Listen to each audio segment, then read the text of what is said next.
পর্যন্ত কোনো সংগঠন দিতে পারেনি।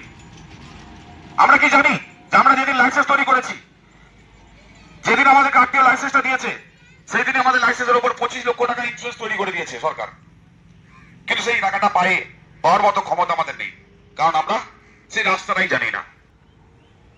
আজ পর্যন্ত কোনো সংগঠন সেই রাস্তাটা খুঁজে বের করতে পারেনি। একমাত্র অনলাইন ড্রাইভার মজদুর মহাসংঘ অ্যাসোসিয়েট সেই রাস্তাটা বের করেছে।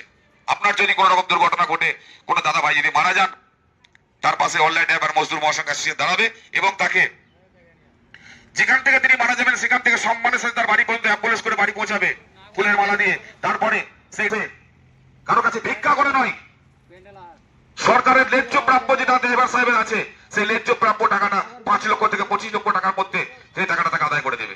এটা অনলাইন ড্রাইভার মজদুর মহাসংঘ অ্যাসোসিয়েশন প্রতিশ্রুতি দিচ্ছে। তো দাদা ভাই, যেখান থেকে আমরা এত কিছু সুযোগ সুবিধা পাচ্ছি, সেই সংগঠনের সাথে আমরা কেন জড়িত হতে পারবো না? আজকে একটা এমন একটা ভুল সংগঠন আমাদের কাছে এসেছে, 2.5 বছর ধরে সেই সংগঠনের লড়াই করেছি। সেই সংগঠনে কোন একটা ড্রাইভার সাহেব যদি মারা যেত, তাকে কি করতো? একটা স্ক্যানার সেন্ড করে দিত, প্রত্যেক ড্রাইভার সাহেবের কাছে 150-200 টাকা করে ভিক্ষা চালানো হতো। ভিক্ষা চালানোর পর দেখা গেল 50 লক্ষ টাকা, 50,000 টাকা হলো। সেই 50,000 টাকাটা যদি আমি কালকে মারা গেলাম, আমার ছোট ছোট 2 বাচ্চা আছে, দেখা গেল হয়তো একটা 5 বছর বয়স, একটা 7 বছর বয়স, সেই 50,000 টাকাটা কি করছে? নাকি সেই বাচ্চাদের নামে ফিক্স করছে। সেই বাচ্চাদের টাকাটা কখন মালিক হচ্ছে? 18 বছরের পরে, সে যখন সাবালক হবে।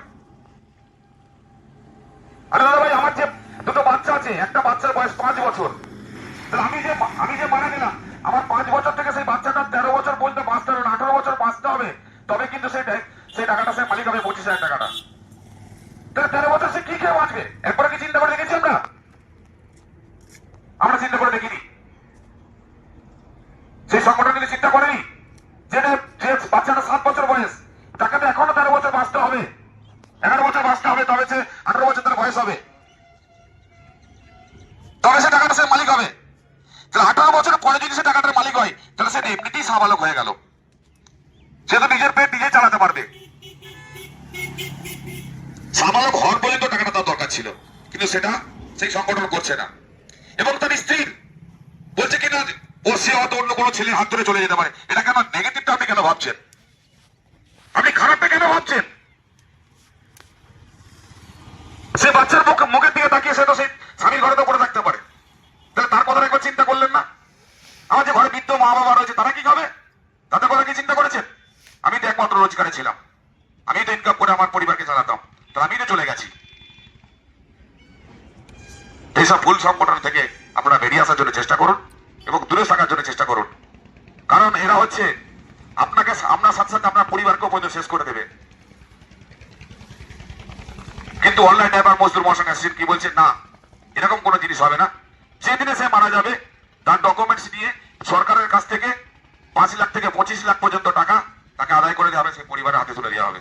সেই পরিবারটা যেন ভালোভাবে 2 মুঠো ডাল ভাত খেয়েও যেন সে বাঁচতে পারে। তাই দাদা ভাই, আমরা প্রত্যেককে চেষ্টা করবো অনলাইন ড্রাইভার মজদুর মহাসংঘ অ্যাসোসিয়েশনের সাথে জড়িত হওয়ার জন্য এবং এখানকার মেম্বারশিপটা নেওয়ার জন্য। আজকে আমরা এখানে হয়তো বেশ কয়েকজন এসেছি, আরো কিছুজন দাদা ভাই ছিল, সবাই চলে গেছে, কারণ লেট হতে অনেকটা বেলা হয়ে গেছে, খাবারের সময়টা পেরিয়ে গেছে, সেই জন্য হয়তো দাদা ভাইরা চলে গেছে।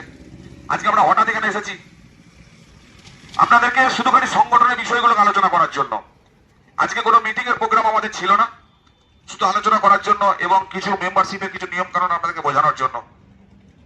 বেশ কিছু দাদা ভাই এসছেন, যারা এসছেন তাদেরকে আমার অন্তর থেকে শ্রদ্ধা সম্মানের সহিত ভালোবাসা জানাই, যে এমতো সব সময়কার জন্য চেষ্টা করবেন একে অপরকে সাহায্য এবং সম্মান করার জন্য। আপনার এলাকায় কোনো ড্রাইভার সাহেব কোন রকম দুর্ঘটনায় পড়ে আছে, আপনি চেষ্টা করবেন তাকে মুখ ফিরিয়ে চলে না গিয়ে তার পাশে গিয়ে দাঁড়িয়ে অন্তত তাকে একবার 1 গ্লাস জলের কথাটাও জিজ্ঞেস করার জন্য, দাদা ভাই খেয়েছেন, তাহলে একটু জল খান, কেমন আছেন, আপনার কি অসুবিধা হয়েছে, আপনার সাধ্য অনুযায়ী চেষ্টা করবেন তাকে সাহায্য করার জন্য। কারণ মনে রাখবেন, আজকে সে আপনার এলাকা থেকে অসুবিধায় পড়েছে, আপনি হয়তো হতে পারে তার এলাকা থেকে কোন রকম অসুবিধায় পড়লেন, তখন আপনাকে কে সাহায্য করবে? তো আমরা সবসময় চেষ্টা করবো একে অপরকে সাহায্য করার জন্য, একে অপরকে সম্মান করার জন্য। রাস্তায় পুলিশরা দাঁড়িয়ে থাকে, পুলিশ বাবুরা দাঁড়িয়ে থাকে, তাদেরকে আমরা যথেষ্ট সম্মান দেবো। কারণ একটা কথা মনে রাখবেন, সব পুলিশ বাবুরা খারাপ নয়, সবাই কিন্তু পয়সার জন্য দাঁড়িয়ে থাকে না। পুলিশ বাবু যারা রাস্তায় দাঁড়িয়ে থাকে, আমাদেরকে সর্বপ্রথম যদি কে হেল্প করে পারে সেটা পুলিশ বাবু হেল্প করে। কারণ আমি দুর্ঘটনার কবলে পড়লে আমি সর্বপ্রথম থানাকেই আগে খবর দিই, কারণ তারাই আমাদের কাছে এসে হেল্প করে। তাই তাদেরকেও আমার যথেষ্ট সম্মান করতে হবে। প্রশাসনকে সম্মান না করলে আপনি কখনোই রাস্তায় চলতে পারবেন না। তাই আমি প্রত্যেকটা দাদাভাইকে বলবো, আপনারা প্রত্যেকে একে অপরের সম্মানের সহিত ভালোবাসার সহিত থাকার জন্য চেষ্টা করবেন। মহাসড়কের সিস্টেম রুলস মেনে চলার জন্য চেষ্টা করবেন। এবং আপনি চেষ্টা করুন নিজের আশেপাশে দাদা বন্ধু যারা এখনো এই আমাদের মহাসড়কে যুক্ত হতে পারেনি তাদেরকে বোঝার মহাসড়কের ব্যাপারে অবগত করান, সঠিক রাস্তাটাতে আসার জন্য প্রত্যেকে চেষ্টা করুন।